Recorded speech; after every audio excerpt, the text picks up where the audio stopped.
سب سے پہلی صورت سورہ فاتحہ ہے، مکمل اکٹھی اترنے والی یہ پہلی صورت ہے۔ سورہ فاتحہ کو آپ قرآن پاک کا پریفیس کہہ سکتے ہیں، انڈیکس کہہ سکتے ہیں۔ پورے قرآن پاک میں جتنے مضامین ہیں بنیادی طور پر وہ تین ہیں۔ نمبر 1 توحید، نمبر 2 رسالت، اور نمبر 3 آخرت۔ پورا قرآن انہی تین مضمون کے ارد گرد گھومتا ہے۔ توحید میں اللہ کی صفات ہیں، اللہ کی قدرت کی نشانیاں ہیں، اللہ تبارک و تعالیٰ کی سلطنت کو بیان کیا گیا ہے، آپ کی ذات اور آپ کی صفات کو بیان کیا گیا ہے۔ اس سے متعلق پہلی 3 آیتیں ہیں جس میں اللہ کی تعریف کی گئی اور اس کی صفات کو بیان کیا گیا۔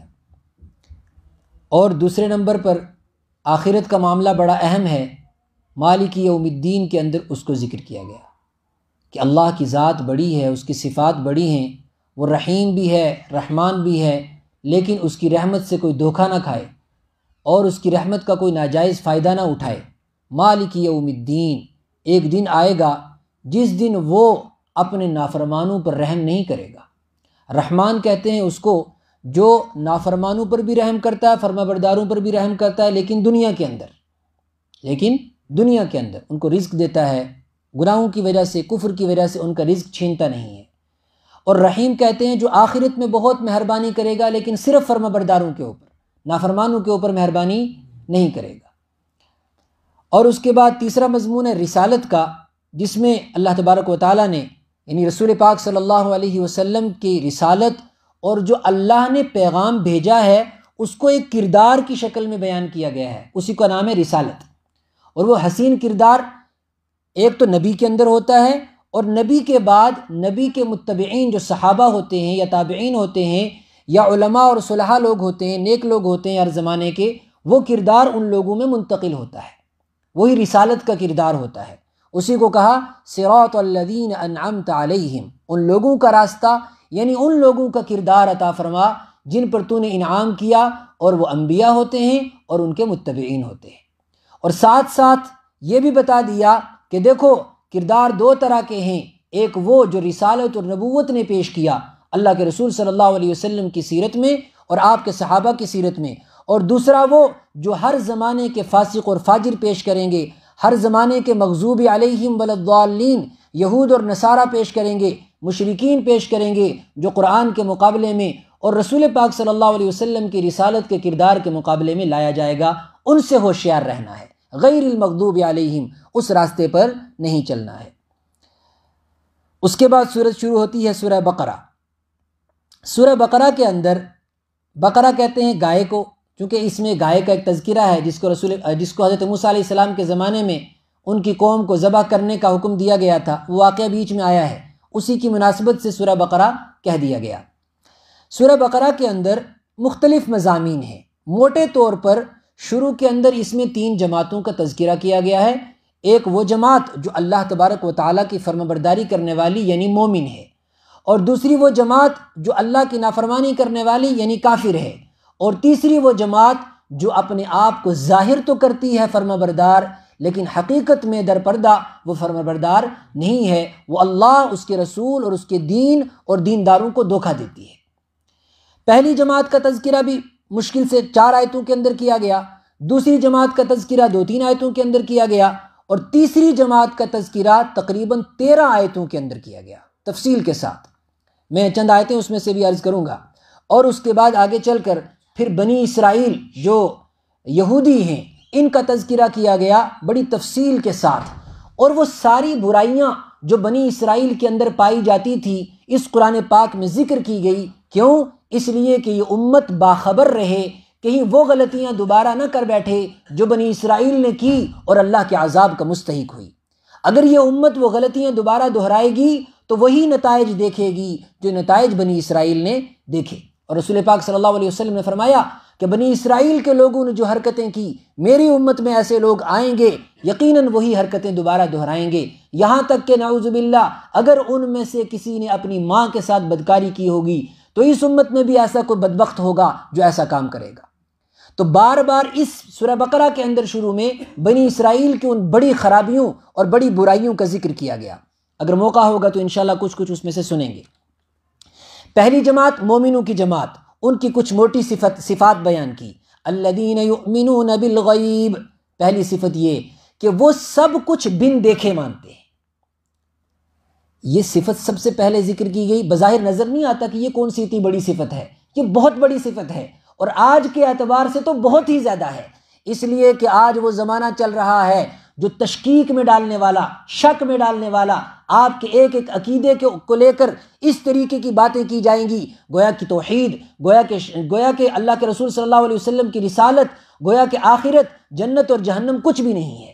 تو فرمایا میرے مومن بندے وہ ہیں جنہیں ان باتوں کو سمجھانے کے لیے کسی دلیل کی ضرورت نہیں ہے۔ الذین یؤمنون بالغیب، وہ بن دیکھے مانتے ہیں اپنے رب کو، وہ بن دیکھے مانتے ہیں رسول پاک صلی اللہ علیہ وسلم کی رسالت کو، اور وہ بن دیکھے قبر کو مانتے ہیں، قبر کے عذاب کو اور قبر کے آرام کو مانتے ہیں، جنت کی نعمتوں کو مانتے ہیں، جہنم کے عذاب کو مانتے ہیں، چاہے ان کو یہ بات سمجھ آئے یا نہ آئے۔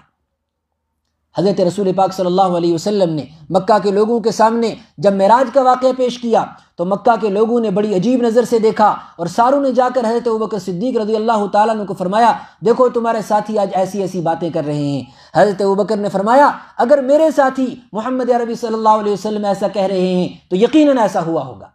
یہ ہے الذین یؤمنون بالغیب، بن دیکھے ایمان، قبر کو دیکھا نہیں لیکن قبر کے عذاب سے پناہ مانگتا ہے، جنت کو دیکھا نہیں لیکن جنت کی نعمتوں کی قدر کرتا ہے اور اس کا سوال کرتا ہے، جہنم کے عذاب سے پناہ مانگتا ہے، رب کو بھی دیکھا نہیں لیکن رب کے ایک حکم کو ایمان والا ایسا سمجھتا ہے گویا کہ اس کا رب حکم دے رہا ہے کر، اور وہ کرتا جا رہا ہے، وہ کہہ رہا کر اور وہ کرتا جا رہا ہے۔ اسی کا نام ہے الذین یؤمنون بالغیب۔ ویقیمون الصلاۃ، نماز پڑھتے ہیں اور زکوٰۃ ادا کرتے ہیں، خرچ کرتے ہیں اللہ کے راستے میں، اور پرانے جو انبیاء کرام ہیں ان پر بھی ایمان رکھتے ہیں۔ یہ کون لوگ ہیں؟ اولئک علی ھدی من ربہم، یہی وہ لوگ ہیں جو اپنے رب کی طرف سے ہدایت پر ہیں، اور یہی لوگ کامیاب ہیں۔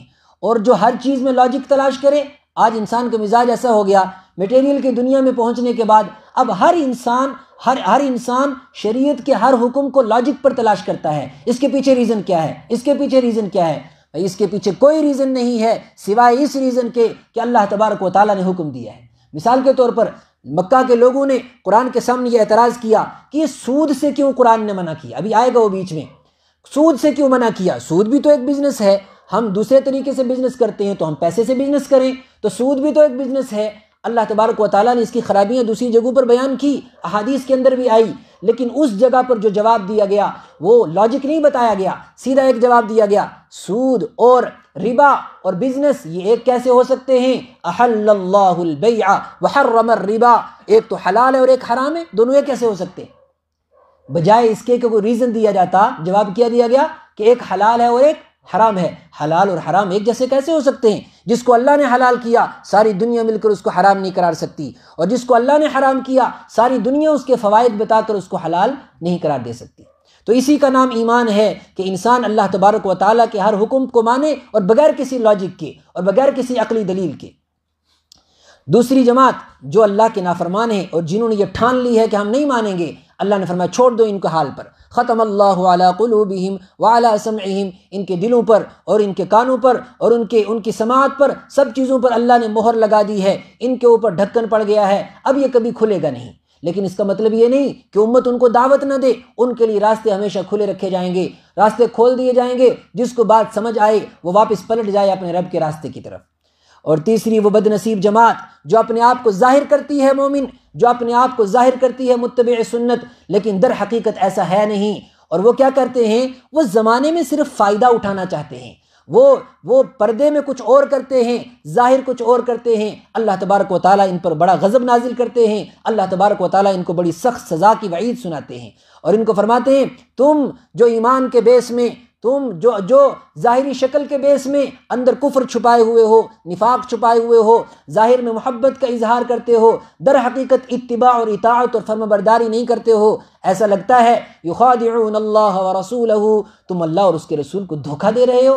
وما یخدعون الا انفسہم، تم کسی کو دھوکہ نہیں دے سکتے، اگر تم دھوکہ دو گے تو اپنے آپ کو دھوکہ دو گے۔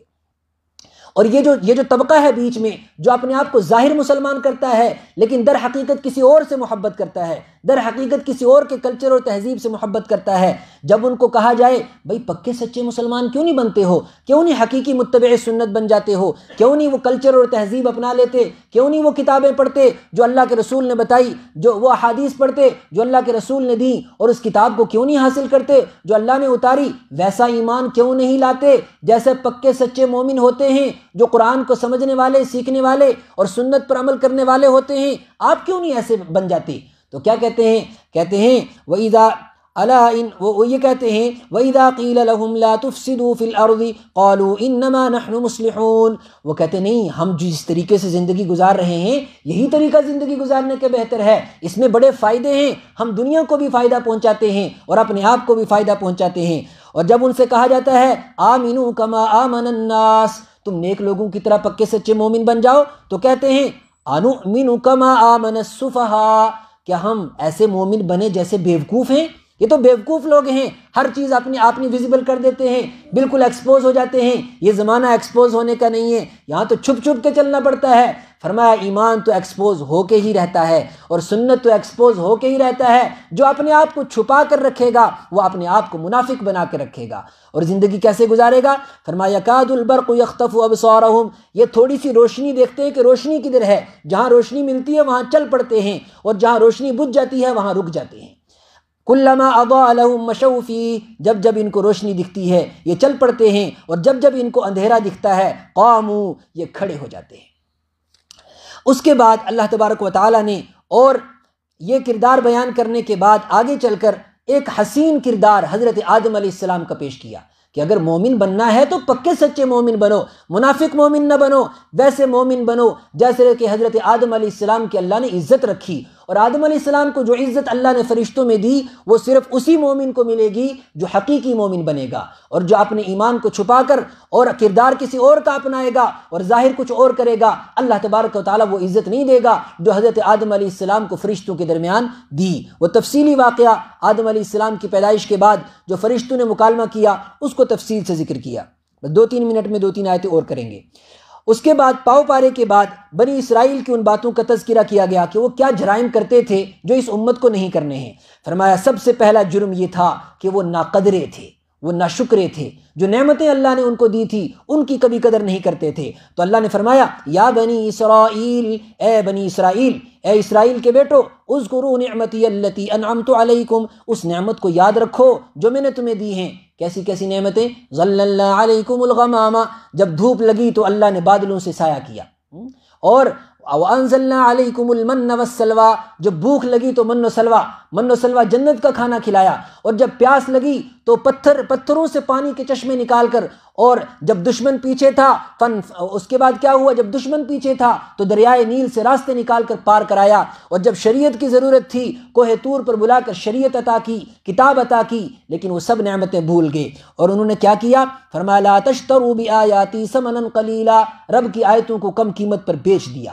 ولا تلبسوا الحق بالباطل، حق اور باطل کو بالکل مکس کر دیا، باطل کو حق بنا کر اور حق کو باطل بنا کر پیش کیا۔ وتکتموا الحق، اور سب سے بڑا جرم ان کا یہ تھا کہ حق کو چھپا ہی دیا، حالانکہ حق میں یہ تھا کہ ایک نبی آئیں گے اور ان کی باتوں کو تسلیم کیا جائے گا اور ان کی شریعت پر عمل کیا جائے گا، لیکن سب کچھ انہوں نے چھپا دیا۔ وتکتموا الحق واقیموا الصلاۃ، ان کو کہا تھا کہ نماز پڑھو، نماز چھوڑ دی۔ وآتوا الزکاۃ، ان کو کہا تھا کہ زکوٰۃ ادا کرو، زکوٰۃ چھوڑ دی۔ اتأمرون الناس بالبر وتنسون انفسکم، بڑی بڑی اچھی لچھے دار تقریریں کرتے تھے، بڑی بڑی اچھی باتیں دنیا کو بتاتے تھے، لیکن وتنسون انفسکم، خود اس پر عمل نہیں کرتے تھے۔ واستعینوا بالصبر والصلاۃ، اور اللہ سے مدد کا جو طریقہ تھا صبر اور نماز، دونوں سے دور ہٹ گئے تھے۔ الذین یظنون انہم ملاقو ربہم، وہ لوگ جو یقین رکھتے ہیں کہ اپنے رب سے ملاقات ہوگی وہ یہ حرکتیں نہیں کرتے۔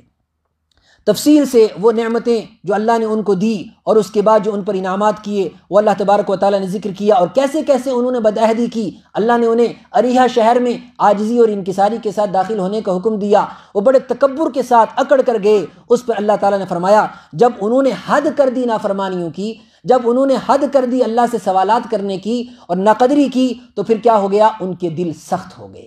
ثم قست قلوبکم من بعد ذلك فهي كالحجارہ، اور وہ دل پتھروں کی طرح ہو گئے، بلکہ پتھروں سے بھی زیادہ سخت ہو گئے۔ بس ہم یہیں تک رکھیں گے، لیکن یہاں سے سبق یہ ملا، جب انسان نافرمانی کثرت سے کرتا رہتا ہے تو پھر دل سخت ہو جاتے ہیں، اور جب دل سخت ہو جاتے ہیں وہ پتھر کی طرح ہو جاتے ہیں، وہ آنکھوں کو بھی پتھر بنا دیتے ہیں، اور جب آنکھیں پتھر بن جاتی ہیں وہاں سے پانی کا اور آنسوں کا کوئی قطرہ نہیں نکلتا ہے۔ اللہ تبارک و تعالی ہمیں ان تمام برائیوں سے محفوظ رکھے جو بنی اسرائیل کے اندر پائی جاتی تھی۔ اللہ تبارک و تعالی ہمیں ان تمام راستوں سے محفوظ رکھے جو ان کے اندر پائے جاتے تھے، اسی لیے قرآن پاک نے ان راستوں کو بیان کیا۔ کل تھوڑا سا موقع ہوگا تو اور تفصیل سے ذکر کریں گے۔